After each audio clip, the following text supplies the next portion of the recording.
ও যুবকেরা, ও বাবাজিরা, ও পর্দার আড়ালের মা বোনেরা, জীবনে যত অন্যায় করেছো মাও জানে না, বাবাই জানে না, আত্মীয় স্বজন কেউ জানে না। আল্লাহ বলেন, বান্দা তোর গুনার খবর কেউ না জানলে আমি তো সব জানি, সব দেখি। আমি আল্লাহ জানার পরেও পানি বন্ধ করি নাই, বাতাস বন্ধ করি নাই।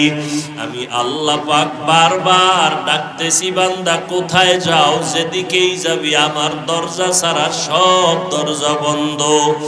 আমার রহমতের দরজা ছাড়িয়া কোথায় যাবি? ওরে যেখানেই যাবি সেখানেই তো জাহান্নামের আগুন। আমি আল্লাহর দরজা ছাড়া আর কোনো দরওয়াজা নাই। অতএব কোনো সময় আছে, ফিরিয়া আসো। আমি আল্লাহ পাক তোমার জীবনের গুনাহ মাফ করে দিব। তুমি যত অন্যায় করিয়া থাকো না কেন, আমার কাছে ক্ষমার দরজা অনেক বড়। আমি আল্লাহর দয়া অনেক বড়।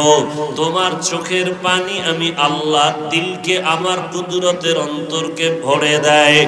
অতএব এখনো যারা গুনার কথা স্মরণ করিয়া চোখের পানি ছাড়তে পারো না রে বাবা, চোখের সামনে কত আল্লাহর বান্দা চলে গেল। খেলার জীবনে কত বন্ধু, লেখাপড়ার জীবনে কত বন্ধু চলে গেল।